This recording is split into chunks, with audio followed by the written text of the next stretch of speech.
Anti-Grazing law. I don't have any law in Imo State for anti-grazing. But what we have done, we are regulating grazing activities in Imo State under a partnership between our farmers and our headers.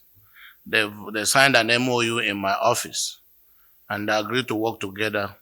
And both parties are going about their businesses without interfering or causing any grievance or anger to each other. The Southeast will have a leadership organization, the PAN organization that is in charge of both our cultural and social activities, the Ohaneze Ndibo. So I don't want to speak for them, but I know in Imo State, there's only one governor, and only the governor can order, working with other members of the government, that people should sit at home and it will be obeyed. I don't want to sit here and recognize that there's any order outside the government of Imo State because there's a government. IPOB is not the government in Imo State. The Imo State government has not authorized any sit at home. And like I did say here a few minutes ago, in Imo State, people are going about their businesses, workers are going to work, and normal business activities are on. And for now, I told you that Imo State is relatively calm. Before the end of last league period, we even had a football match between Heartland and Adama Football Club in the night at Dan IAM Stadium. And people witnessed it all over the world. That will tell you the extent of friendliness and the good environment for businesses in Imo State. That two big clubs like that played a football match in the night. And our people went to watch the match and got home without anybody molesting them. Yeah, the business of government, is the protection of lives and property. And we must act as a government and live up to the responsibilities of our government.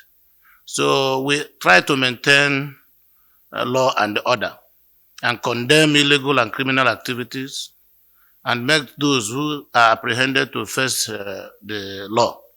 So I think that with the political will and cooperation of our people, particularly our traditional leaders and our traditional rulers, we've been able to a reasonable extent, manage control of criminality and illegality in Imo State. Recall that at the height of this incident, the prison yard, the correctional center facility in Owerri was broken. All the suspects and the prisoners escaped. Some of them are still at the fringes, doing what they know how to do, while government is also working hard to do what they are supposed to do. So in no small time, I'm sure and almost certain that life will return, normalcy will return completely, 100% to Imo State. Our president, you know him, he will only encourage you. He doesn't interfere. But we are in charge of the campaign. I'm the chairman of the council. And the good news is that the political leadership in Imo State, in Igbo land, we have resolved to be part of the federal government, to participate at the national level, to leave a provincial championship to national championship. So what we have decided to do is to ensure that we embrace the ruling party, APC. And we are taking the message to Anambra. And by the grace of God, Anambra people will buy the message. And the Igbo land will be recovered. Now, in Imo State, our people sat for NECO, sat for all the exams. We were not affected. So, and I don't think that sit at home worked in Imo State.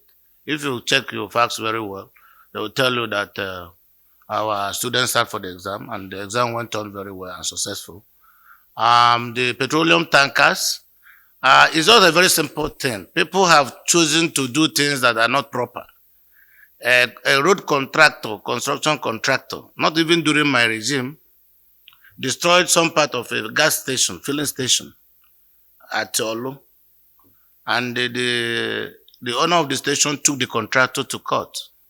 Imo State government was just a party, the fourth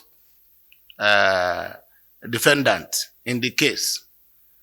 Ridiculously, a judge ordered that Imo State government should pay the contractor some money in excess of 100 million. This case, Imo State government is not the main defendant. However, this judgment was given during my time. What we did was to issue notice of appeal, applied for stay of execution. Then the owner of the gas station, having been a tanker driver, took undue advantage of his relationship with the association and got the tanker drivers to embark on strike. How do you explain that? If we continue in this manner, one day these crayfish sellers will come together and also embark on strike. So I know that since the man was wise enough to go to court, I think he should be patient enough to wait until the end of the litigation. So now that we have appealed, he should be patient enough to hear what the Court of Appeal will say. And then, if it is favorable to us, he can go to Supreme Court. If it's not favorable to us, we can also go to Supreme Court. But the situation where we sit down there, and every association of an association will just threaten and allow themselves to be used by opposition politicians to embarrass government, I would not encourage that. It doesn't take 15 minutes to cross Mudi to Uli, Anambra, for people to buy fuel, to Rivers State, to Abia State. You know, we are equidistant with some neighboring states. So I don't think that is something to break our head. I'm appealing to them to interrogate their consciences and do the right thing by ensuring that they do their businesses too. Because by cutting the supply of fuel, they are also not doing their businesses. And it's just the poor people who are not able to travel out to buy fuel that the thing will affect.